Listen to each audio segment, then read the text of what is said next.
उत्तराखंड में जल्द ही सशक्त भू कानून लागू होने वाला है। इसको लेकर सीएम धामी बुधवार को विधानसभा भवन भराड़ीसैंण में आयोजित बैठक में शामिल हुए।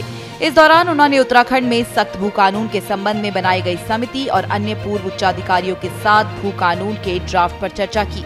बैठक में मुख्यमंत्री धामी ने कहा कि राज्य सरकार भू कानून को लेकर अत्यंत गंभीर है। उन्होंने कहा कि प्रदेश में लागू होने वाले भू कानून को जन भावनाओं के अनुरूप बनाए जाने की दिशा में काम कर रही है। इस चर्चा के दौरान बहुत से अच्छे सुझाव आए हैं जिन्हें भू कानून में शामिल किया जाएगा।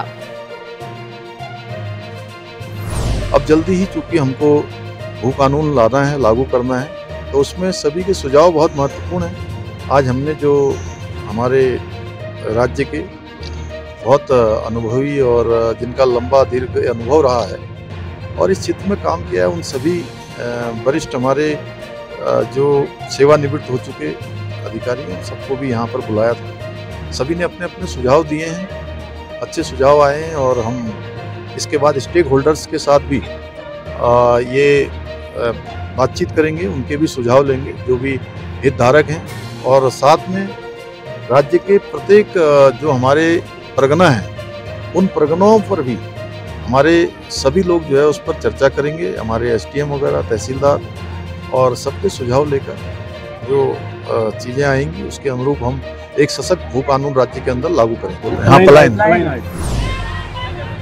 उत्तराखंड में लगातार बढ़ रहे नशे के प्रकोप के बीच उत्तरकाशी में उडरी गांव के लोगों ने शानदार पहल की है। गांव की महिलाओं ने लोगों के साथ बैठकर शादी और चूड़ाक्रम संस्कार जैसे समारोह में शराब पर पूरी तरह से पाबंदी लगाने का प्रस्ताव पास किया है। इसका उल्लंघन करने वाले लोगों पर 50,000 रुपए जुर्माना लगाने का भी फैसला किया गया है। उडरी गाँव की महिलाओं के संगठन महिला मंगल दल और युवा मंगल दल ने गाँव के लोगों के साथ ये फैसला लिया है। ये भी फैसला लिया गया है कि अगर किसी समारोह में शराब परोसी जाएगी तो गांव वाले इसमें शामिल नहीं होंगे। उत्तराखंड में भूगर्भ जल यानी कि ग्राउंड वाटर और प्राकृतिक जल के कमर्शियल उपयोग पर फिलहाल सरकार कोई टैक्स नहीं लेगी। बता दें कि राज्य में आर्थिक संसाधन बढ़ाने के लिए हाल ही में वित्त विभाग ने सिंचाई विभाग को टैक्स लगाने का प्रस्ताव तैयार करने को कहा था। इसके तहत उत्तराखंड में ग्राउंड वाटर के कमर्शियल उपयोग को दायरे में लिया गया था। भूगर्भ जल और प्राकृतिक स्रोतों के जल के कमर्शियल उपयोग पर फिलहाल टैक्स नहीं लगेगा। सरकार ने वित्त और सिंचाई विभाग के प्राकृतिक जल पर टैक्स लगाने के प्रस्ताव को फिलहाल स्थगित कर दिया है। वित्त विभाग 23 अक्टूबर की कैबिनेट बैठक में प्रस्ताव लेकर आया था।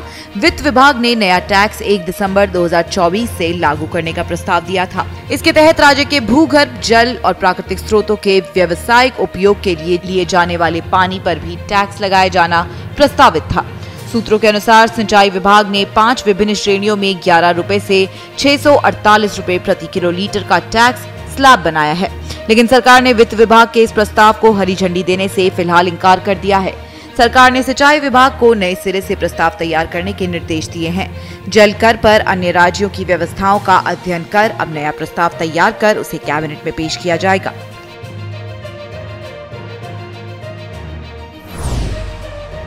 उत्तराखंड के मैदानी और पहाड़ी इलाकों को भी प्रदूषण की मार झेलनी पड़ रही है। देवभूमि के शहरों और पहाड़ी इलाकों में AQI का स्तर तेजी से बढ़ता जा रहा है। दरअसल दिवाली के बाद पहाड़ी इलाकों में हवाओं की रफ्तार धीमी हो जाती है, जिसकी वजह से प्रदूषण बनाने वाले कण हवा में ही बने रहते हैं और प्रदूषण बढ़ने लगता है। उत्तराखंड के कोटद्वार में AQI 161, टिहरी गढ़वाल में 148, श्रीनगर में 144 और रुद्रप्रयाग का AQI लेवल 124 दर्ज किया गया, जबकि सामान्य दिनों में इन इलाकों में AQI केवल 50 से 60 के बीच में दर्ज किया जाता है। प्रदूषण और धुंध बढ़ने के साथ ही दमा के मरीजों की संख्या भी बढ़ने लगी है।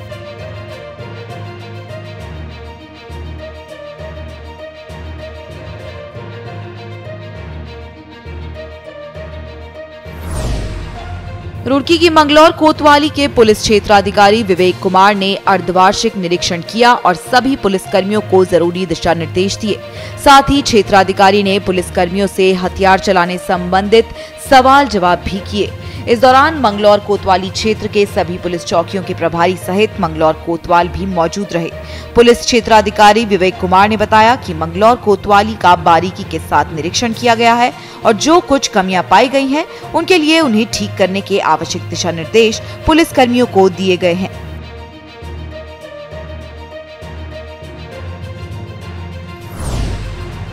केदारनाथ विधानसभा के चंद्रपुरी में आयोजित अनुसूचित जाति स्वाभिमान सम्मेलन में मुख्यमंत्री पुष्कर सिंह धामी ने जनता को संबोधित किया और भाजपा की नीतियों एवं राज्य में किए गए विकास कार्यों पर प्रकाश डाला।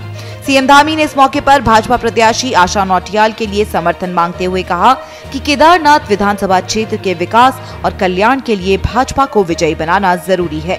अपने संबोधन में मुख्यमंत्री ने कांग्रेस पर तीखा प्रहार करते हुए कहा कि जो लोग पहले अवैध मजारे बनवाने में जुटे थे, आज वही पवित्र धामों के संरक्षण की बातें कर रहे हैं। उन्होंने कहा कि 23 नवंबर को कांग्रेस के झूठ और भ्रामक वादों का पर्दाफाश हो जाएगा और जनता को सच्चाई का पता चलेगा। मुख्यमंत्री पुष्कर सिंह धामी ने श्री बद्रीनाथ धाम पहुंचकर वहां पूजा अर्चना की। इस मौके पर धामी ने बद्रीनाथ में चल रहे विभिन्न विकास कार्यों का निरीक्षण भी किया और तीर्थ पुरोहितों से मुलाकात कर हकूकधारियों से बातचीत की। सीएम ने बद्रीनाथ के दुकानदारों से मुलाकात कर उनकी समस्याएं सुनी और हालचाल लिया। उत्तरकाशी में मस्जिद के खिलाफ चल रहे आंदोलन में गिरफ्तार 3 आंदोलनकारियों को जमानत मिल गई। जमानत मिलने के बाद तीनों आंदोलनकारी उत्तरकाशी पहुंचे। उत्तरकाशी पहुंचकर हिंदूवादी संगठन से जुड़े इन लोगों ने कहा कि सभी हिंदू संगठन यमुनोत्री से हिंदू जागृति अभियान शुरू करेंगे। इस जागरण अभियान का समापन पर 1 दिसंबर को बड़ी महापंचायत की जाएगी। इस महापंचायत के हुए फैसले के बाद मस्जिद को हटाने की कार्रवाई तेज की जाएगी। साथ ही महापंचायत में हिंदू संगठनों से जुड़े आंदोलनकारियों पर लाठीचार्ज करने वाले पुलिस अधिकारियों के खिलाफ कार्रवाई करने की भी मांग की जाएगी।